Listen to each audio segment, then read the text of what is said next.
बात करेंगे गुरुग्राम की। गुरुग्राम के सेक्टर 111 में तालाब में डूबने से 6 बच्चों की मौत हो गई। जानकारी के मुताबिक बारिश के बाद बच्चे तालाब में नहाने के लिए गए हुए थे और इन सभी बच्चों की जो उम्र है वो 8 से 11 साल के बीच बताई जा रही है।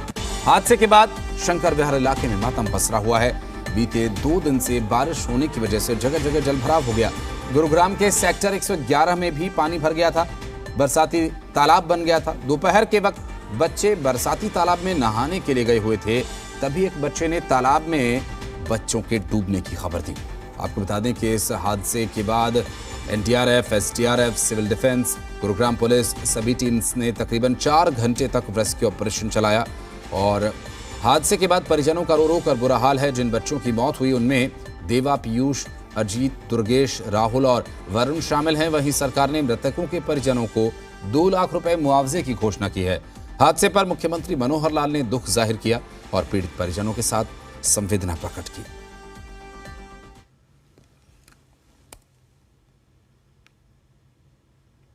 6 बच्चे जो है वो उनकी हमें डेड बॉडीज मिली हैं। शुरू में सूचना भी यही थी कि 6 बच्चों के डूबने की खबर थी।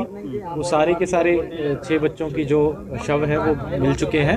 हमने फर्दर जो है मेडिकल उसके परीक्षण के लिए तुरंत सिविल हॉस्पिटल में हमने उनको भिजवाया है और लगभग 8 से 13 साल के उम्र थी इन सब बच्चों की। और देवेंद्र से बात करेंगे, हमारे सहयोगी इस वक्त हमारे साथ मौजूद हैं। देवेंद्र, क्या अपडेट मिल पा रहा है इस हादसे के बारे में? 6 बच्चों की जान चली गई, किसकी लापरवाही थी, क्या कुछ हुआ इस पूरे घटनाक्रम को लेकर अपडेट? देखिए, बिल्कुल आप मेरे पीछे देखेंगे ये वही ज़मीन है जहाँ पर ये बारिश का पानी भरा हुआ था और पूरी तरह से जो ये लबालब भरा हुआ पानी, इसी के अंदर वो बच्चे नहाने आए थे और जिसके बाद ये पानी गहरा होने के चलते वो बच्चे इसमें डूब गए और सभी 6 बच्चों की इसमें मौत हो गई। सभी शवों को बरामद कर लिया गया है, पोस्टमार्टम के लिए भेजा गया है। हरियाणा सरकार की तरफ से 2-2 लाख रुपए की राहत राशि दी गई है। इसके अलावा जो प्रशासन की तरफ से इस पूरे पानी को निकाला जा रहा है, मैं आपको तस्वीर भी दिखाऊंगा। तो तस्वीर में साफ तौर पर देखा जा सकता है कि किस तरह से इस पानी को निकालने का काम किया जा रहा है और बाकायदा ट्रैक्टर और पंप लगाए गए हैं कि इस पानी को यहाँ से निकाला जाए, क्योंकि करीब 3 एकड़ ये ज़मीन है, बिल्डर की ये ज़मीन है और इसी ज़मीन पर बारिश का पानी भरा हुआ था क्योंकि ये खाली ज़मीन पड़ी हुई थी और बच्चों को इसी का फ़ायदा मिला कि वो यहाँ पहुँचे और पहुँचने के बाद उन्होंने यहाँ जब वो नहाने लगे तो जो पानी था वो काफ़ी गहरा था और इसी के चलते बच्चे इसके अंदर डूब गए और उनकी मौत हो गई। लेकिन ये पहला मामला नहीं है, इससे